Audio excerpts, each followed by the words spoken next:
அனைவருக்கும் வணக்கம். நம்மளுடைய மாடர்ன் சர்வே இன் தமிழ் யூடியூப் சேனல்ல மோட்டார் வெஹிக்கிள் இன்ஸ்பெக்டரை பத்தி நம்ம நிறைய வீடியோக்கள் தொடர்ந்து நம்ம அப்லோட் பண்ணிட்டே இருக்கோம். ஸோ 2018ஆம் ஆண்டு வெளியான மோட்டார் வெஹிக்கிள் இன்ஸ்பெக்டர் தேர்வு குறித்து உள்ள வழக்கு இப்போ நீங்க பார்க்குறது. ஸோ சுப்ரீம் கோர்ட்டில் உள்ள வழக்கு 2018ஆம் ஆண்டு வெளியான மோட்டார் வெஹிக்கிள் இன்ஸ்பெக்டர் தேர்வுடைய வழக்கு. 2024ஆம் ஆண்டு வெளியான மோட்டார் இன்ஸ்பெக்டருடைய வழக்கு அது இங்கே உள்ள வழக்கு. ஸோ ரெண்டையும் மட்டும் கன்ஃபியூஸ் பண்ண வேணும். ஸோ ஏன்னா கமெண்ட்ல கேட்டிருக்காங்க, சார் சுப்ரீம் கோர்ட்டில் உள்ள வழக்கு என்ன வழக்கு, எப்போ வெளியான வழக்கு அப்படின்னு கேட்டிருக்காங்க. ஸோ 2018ஆம் ஆண்டு வெளியான அந்த வழக்கினுடைய விசாரணை இன்னும் முடியாமல் போயிட்டே இருக்கு இல்லையா?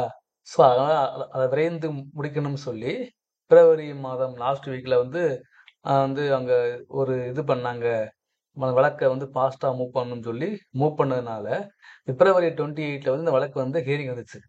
ஸோ அந்த ஹியரிங்கில் பார்த்தீங்க அப்படின்னா அதில் என்ன சொல்கிறாங்க அப்படின்னா 2018ஆம் ஆண்டு வெளியான இந்த தேர்வானது இதுவரைக்கும் ஒரு சிங்கிள் போஸ்ட் கூட அப்பாயின்மெண்ட் பண்ணாமல் டிலே ஆகிட்டே இருக்குது. இன்னும் எவ்வளோ நாளில் எப்படியே போய்கிட்டே இருக்கும், இதனால நிறைய பேர் பாதிக்கப்படுறாங்க அப்படின்னு ஆர்கியூமெண்ட் எழுந்த பிறகு இந்த டிஎன்பிஎஸ்சி மிக விரைந்து அதில் என்ன குறைகள் இருக்கோ அதை நீங்கள் சால்வ் பண்ணியே போஸ்டிங் என்ன ரூல் இருக்கோ அதை ஃபாலோ பண்ணி நீங்கள் போஸ்டிங்கை போடுங்க. நீங்கள் என்ன வேணும்னா ஃபாலோ பண்ணிக்கோங்க. முதல்ல இந்த போஸ்ட் நீங்கள் ஃபில்அப் பண்ணுங்க. ஏன் இப்படி காலத்தே போகிறீங்க அப்படின்னு கேட்குறாங்க. அப்புறம் பார்த்தீங்க அப்படின்னா அவங்க சொல்கிறாங்க அப்படின்னா 2018 இந்த எக்ஸாம் வெளிவந்தாலும் அடுத்த கொஞ்ச நாள்லயே சிவில் லிஸ்ட் ரிசல்ட் விட்டாச்சு, சிவில் லிஸ்ட் விட்டாச்சு. அப்புறம் சில வழக்குனால தேர்வு என்ன அது அப்படியே ஸ்டாப் ஆயிடுச்சு அப்படின்னு சொல்றாங்க. ஸோ அப்போ என்ன பண்ணிட்டாங்கன்னா இந்த வழக்கு இனிமேல் என்னது காலம் ஆகக்கூடாது, அதனால மிக விரைந்து இந்த வழக்கை முடிக்கணும்னு சொல்லி அடுத்த ஹியரிங் ஏப்ரல் 1 அன்னைக்கு விட்டுருக்காங்க. ஏப்ரல் 1, 4ன்னு போட்டிருக்காங்க. சும்மாவே ஏப்ரல் 1 உங்களுக்கு தெரியும் என்ன நாள்னு தெரியும். அன்னைக்காவது வழக்கு ஹியரிங் வருமானு தெரியல. ஸோ லாஸ்ட் ஹியரிங் சொல்கிறாங்க, லாஸ்ட் ஹியரிங் அப்படின்னு. ஸோ இந்த வழக்கு மிக விரைந்து முடித்தாங்க அப்படின்னு நல்லாயிருக்கும். 18 எழுதின எக்ஸாமு இதனால் ஒரு 7 வருஷம் ஆயிடுச்சு. ஓகேங்களா? ஸோ இந்த வழக்கை முடித்தாங்க அப்படின்னா அது மூலமாக என்ன ரூல் இருக்கோ இந்த இதெல்லாம் கலைந்து என்ன குறைகள் இருக்கோ அதெல்லாம் சால்வ் பண்ணுறதுக்கு தான் டிஎன்பிஎஸ்சியில் ஒரு ஒரு அதுக்கு தனியாக ஒரு ஆஃபீஸ் அப்பாயின் பண்ணாங்க, நோடல் ஆஃபீஸர் அப்பாயின் பண்ணாங்க. ஆனால் அவங்க என்ன ஸ்டெப் எடுத்தாங்கன்னு தெரியல. என்னென்ன குறைகள் இருக்குது, இந்த போஸ்ட் எவ்வளோ ஏன் போடாமல் இருக்குது அப்படின்னு அந்த காரணங்களை அறிந்து அதுக்கு என்ன சொல்யூஷனோ அதை ஸ்டெப் எடுத்தாலே இந்த எக்ஸாமுடைய கேஸ் நிற்க முடிஞ்சு என்ன போஸ்டிங் போட்டிருப்பாங்க. ஆனால் இவங்க ஏன் காலம் தாத்துறாங்க அப்படின்னு தெரியல.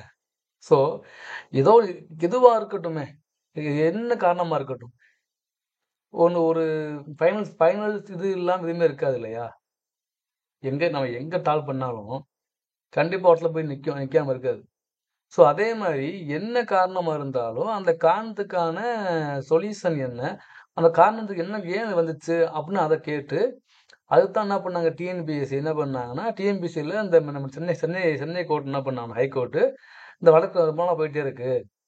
அதாவது டிஎன்பிஎஸ்சி ஒரு ஆஃபீஸரை அப்பாயின்மெண்ட் பண்ணி அங்கே மூலமாக வழக்கை முடிக்க ஏற்பாடு பண்ணி சொல்லி முடிச்சிட்டாங்க. அந்த ஆஃபீஸரை அப்பாயின்மெண்ட் பண்ணியே 1 வருஷம் ஆக போகுது, இன்னும் அப்படியே தான் இருக்குது. ஸோ அதனால் அந்த வழக்கு விரைந்து முடிக்கணும். அப்படி முடிச்சா எல்லாருக்கும் அதாவது போஸ்டிங் கிடைக்கல, எல்லாம் பாதிக்கப்படுறாங்க இல்லையா? ஸோ டிஎன்பிஎஸ்சியும் அப்புறம் மோட்டார் வெஹிக்கிள் மெயின்டெனன்ஸ் டிபார்ட்மெண்ட்டும் அவங்க என்ன பண்ணணும், ஒரு ப்ராப்பரான கோர்ட்டுக்கு தேவையான அனைத்து டாக்குமெண்ட்டையும் என்னது பே பண்ணி கொடுத்தாங்க அப்படின்னாலே வழக்கு முடிஞ்சிடும். அது எப்போ முடியும்னு தெரியல. ஏப்ரல் 1 கேஸ் வரும்னு சொல்லியிருக்காங்க ஹியரிங்க்கு, அதான் வெயிட் பண்ணுவோம். ஸோ இது நம்மளுடைய உச்சநீதிமன்றத்தில் உள்ள வழக்கு. இது 2018ஆம் ஆண்டு வெளியான அந்த வழக்கை பற்றி உள்ள இதுதான் இது. வெயிட் பண்ணுங்கள், நான் எல்லா அப்டேட்டும் ப்ராப்பராக அப்லோட் பண்ணுறேன். தேங்க்யூ.